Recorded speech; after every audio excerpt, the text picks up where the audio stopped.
Hello everyone, welcome to Aaru's healthy life style channel. நம்ம channel இன்றைக்கி என்ன பார்க்க போகிறோன்னா, ஒரு சண்டே ஸ்பெஷல் vlog தாங்க பார்க்க போகிறோம். அப்படி நம்ம இன்றைக்கி எங்கே கிளம்பிட்டோம்? சண்டேனாலே எங்கள் வீட்டில் வந்து ஸ்பெஷல் தான். எங்கேயாவது வெளியே போகணும், அதுவும் மெயினாக நானும் என்னோடய சிஸ்டரும் எங்கேயாவது வெளியே போயிடுவோம். இந்த இடத்த பார்த்தாலே கோயம்புத்தூரில் இருக்கிறவங்களுக்கு தெரிஞ்சிரும் நாங்கள் எங்கே போகிறோம், எங்கே போயிட்டுருக்கோம் அப்படின்ட்டு. அது எங்கே தெரியுமா?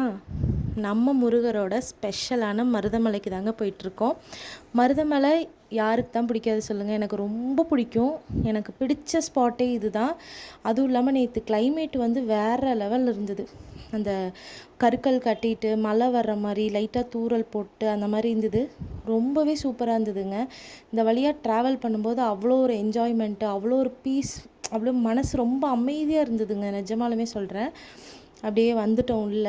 கோயில்கிட்ட வந்தாச்சு. இங்கே எவ்வளோ கடை இருக்குது பாருங்களேன். ஆனால் சொல்லப்போனால் நேற்று கூட்டமே இல்லை அந்தளவுக்கு. நான் எக்ஸ்பெக்ட் பண்ண அளவு கூட்டம் இல்லை. நாங்கள் வரும்போதே ஒரு 5:30 ஆயிடுச்சுங்க. வண்டி மேலே விட மாட்டேன்ட்டாங்க. ஸோ வண்டி பார்க்கிங்கில் போட்டுட்டு நம்ம பஸ்ஸில் போயிடலான்னு சொல்லிட்டு நாங்கள் 4 பேர் பஸ்ஸில் கிளம்பிட்டோம். டிக்கெட்டெல்லாம் எடுத்துகிட்டு மேலே போயாச்சு. சூப்பராக இருந்தது. எவ்வளோ அழகாக இருக்குது பாருங்களேன். நான் கும்பாபிஷேகத்துக்கு அப்புறம் நான் கோயிலுக்கு வரவே இல்லைங்க. வரலான்னு ட்ரை பண்ணி என்னால் 2-3 டைம் எனக்கு ஃப்ளாப் ஆயிடுச்சு. இப்போ தான் வந்து வரக்கு எனக்கு சான்ஸ் கிடச்சிருக்கு. இன்றைக்கி எப்படியாவது மழை வந்தாலும் சரி போயிடலான்னு சொல்லிட்டு கிளம்பிட்டோம். என் பையன்கிட்ட கேட்டேன், தங்கம் நம்ம எங்கே வந்திருக்கோம் அப்படின்ட்டு.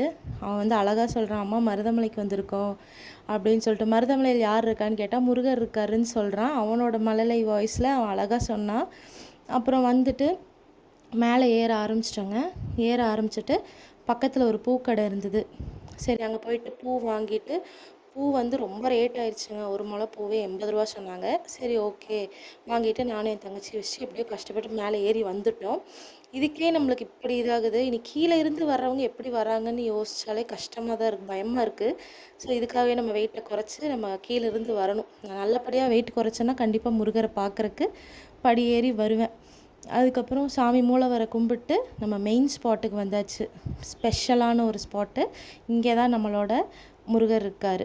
மூலவர் பார்த்துட்டு வந்தாச்சு. அப்படியே மெதுவாக ஏறி வந்து லைன் போய் நின்ட்டோம். ஆனால் லைனும் இல்லைங்க, பெருசாக சுத்தமாகவே கூட்டமே இல்லை. எவ்வளோ எம்டியாக இருக்குது பார்த்தீங்களா கோயில். அங்கே விநாயகர் இருக்கார், பஞ்சமுக விநாயகர். அவரை பார்த்து அவரை கும்பிட்டு நான் ஒன்று சொல்லான்ட்டு இருந்தேன். எனக்கு குழந்த வந்து கல்யாணம் ஆகி 2 வருஷம் கழிச்சு தான் எனக்கு குழந்த பிறந்தது. அப்போ இங்கே வந்து தான் தொட்டில் கட்டினேன்.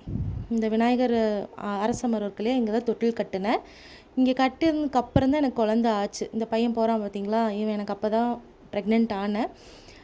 உங்களுக்கு கண்டிப்பாக யாருக்கு குழந்தை இல்லைன்னு ஃபீல் பண்ணாதீங்க. வந்து முருகரை நினச்சி வேண்டி நல்லபடியாக எனக்கு குழந்தை கிடைக்கணும்னு வேண்டிட்டு போங்க. கண்டிப்பாக சீக்கிரமாக முருகன் அருளால் உங்களுக்கு குழந்தை சீக்கிரமாக பிறக்கும். அண்ட் ஆல்சோ அப்படியே கோயிலை சுற்றி வர ரவுண்ட் அடிச்சுட்டு வந்தோங்க. கூட்டமே இல்லை, ஆனால் நடந்து அவ்வளோ சுற்றிட்டு வந்தோம். வந்துட்டு சாமி கும்பிட்டு பிரசாதம் வாங்கிட்டோம். இன்றைக்கி வந்து உண்மையாலுமே சொல்கிறேன், வாழ்க்கையில் இவ்வளோ நேரம் நான் மருதமலையில் இந்த முருகர் இதையும் நான் பார்த்ததே கிடையாது.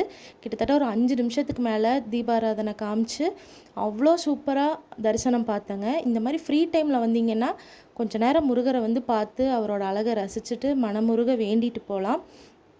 அந்த அளவுக்கு எனக்கு ரொம்ப மன அமைதியாக இருந்தது. அப்புறம் பாப்பா பாருங்களேன், எவ்வளோ ஒரு ஃப்ரீயாக நடந்துட்டு இருந்தா. ரொம்ப ஜாலியாக என்ஜாய் பண்ணா. அவள் பாட்டுக்கு எங்களெல்லாம் கண்டுக்கவே இல்லைங்க. அவள் பாட்டுக்கு சுற்றி நடந்துட்டு அந்த தூணெல்லாம் இருக்கு இல்லையா, இதெல்லாம் தொட்டு பார்த்துட்டு அவள் பாட்டுக்கு ஜாலியாக விளையாடிட்டு இருந்தா. அப்புறம் இங்கே பார்த்தீங்கன்னா துலாபாரம்ங்க. இந்த எடைக்கு எடை கொடுப்பாங்களே, வேண்டுதல் வச்சுருப்பாங்களே, அதெல்லாம் இருக்குது. இந்த சைடு பெருமாள் இருந்தார். அவரே சாமி கும்பிட்டு நாங்கள் இந்த ஸ்பேஸ் முன்னாடி வந்து உட்கார இடம் இருக்குது. இதுதான் ஃபுல்லாக இடித்து கட்டியிருக்காங்க இப்போது. அவ்வளோ சூப்பராக இருக்குங்க. மேலெல்லாம் பார்த்திங்கன்னா அவ்வளோ இதாக இருக்குது. இது வந்து தங்கத்தேர் நிலையம்ங்க. ஃபங்க்ஷன் ஏதோ விசேஷ டைமில் தேர் இழுப்பாங்க சுவாமிக்கு. இது சுற்றியும் பார்த்தீங்கன்னா மேலே எவ்வளோ ஃபோட்டோஸ் எவ்வளோ இதாக இருந்தது தெரியுமா. அப்புறம் நாங்கள் எல்லாம் முடிச்சுட்டு வந்து உட்காந்துட்டோம். ரொம்பவே ஹாப்பியாக இருந்தது. மனசுக்கு வந்து ஒரு அமைதியான ஒரு இதுன்னு சொல்லலாம். அதுக்கு வந்து கண்டிப்பாக நீங்கள் கோயிலுக்குன்னு நம்ம போனோம்னாலே மன அமைதி கிடைக்குங்க. இந்த யானைக்குட்டி வந்து முதல்ல இருந்தப்போ வந்து முன்னாடி இருந்தது. என் பையன் அதை பார்த்தோன்னே ரொம்ப எக்ஸைட் ஆகிட்டான். அது மேலே உட்காந்து ஃபோட்டோலாம் எடுத்துகிட்டு அப்புறம் வெளியே வந்தோம். கோபுரம் பாருங்களேன், எவ்வளோ அழகாக இருக்குது பாருங்களேன். சுற்றி பார்க்கும்போது ரொம்ப சூப்பராக இருக்குது. இந்த கோபுரம் கட்டினதுக்கப்புறம் ஒரு 3 டைம் வந்திருப்போம்னு வச்சுக்கோங்களேன். பக்கத்துலேயே தான் இருக்கோங்கிற பேர். ஆனால் அதிகமாக வந்ததே கிடையாது. அப்படியே வெளியே வந்துட்டோம். வெளியே வந்துட்டு சரி ஓகே நம்ம முன்னாடியெல்லாம் பார்ப்போம்னு சொல்லிட்டு பார்த்தா அவ்வளோ சூப்பராக இருக்குது. இந்த ஓமுங்கிற இது வந்து இந்த கும்பாபிஷேகத்துக்கு அப்புறம் தான் இது வச்சுருக்காங்க. அப்புறம் அவுட்டரில் பாருங்களேன் எவ்வளோ அழகாக இருக்குது. அப்படியே நம்ம லைவாக பார்க்கும்போது மினு மினு மினு மினுன்னு ஏதோ இந்த ஸ்டார்ஸ் மாதிரி இருந்தது. அவ்வளோ சூப்பராக இருந்தது இங்கேருந்து பார்க்கும்போது. சரி நம்ம கிளம்பலாம் அப்படின்னு சொல்லிட்டு கீழே இறங்கி வந்துட்டோங்க. வந்துட்டு பஸ்ஸுக்கு நின்று ஆரம்பிச்சிட்டோம். ஆனால் கூட்டமே இல்லைன்னு சொன்னாங்க. இந்த பஸ்ஸுக்கு வரும்போது பார்த்திங்கன்னா அவ்வளோ கூட்டம். பஸ் ஏறி அதுக்கப்புறம் நாங்கள்லாம் கீழே வந்துட்டோம். கீழே வந்துட்டு ஆனாலும் பார்த்திங்கன்னா கடையெல்லாம் இன்னும் எல்லாமே ஓப்பனில் இருக்குது. அவ்வளோ அவ்வளோ என்ன சொல்கிறது, திருவிழா கோலமாட்டம் அவ்வளோ இதாக நல்லா இருந்தது. சூப்பராக இருந்ததுங்க. நிஜமாலுமே நான் என்ஜாய் பண்ணேன். இன்னொரு டைம் கண்டிப்பாக எப்போ போகலான்ட்டு இருக்கு, எனக்கு அந்தளவுக்கு இருக்குது. சரி அப்படியே நைட் ஆயிடுச்சு. நாங்கள் கிளம்பும் போதே ஆல்மோஸ்ட் ஒரு 8:30 கிட்ட ஆயிடுச்சு. வந்துட்டு வடவள்ளி சந்தைக்கு போயிட்டு காய் வாங்கிட்டு வந்துட்டோம். Thank you so much.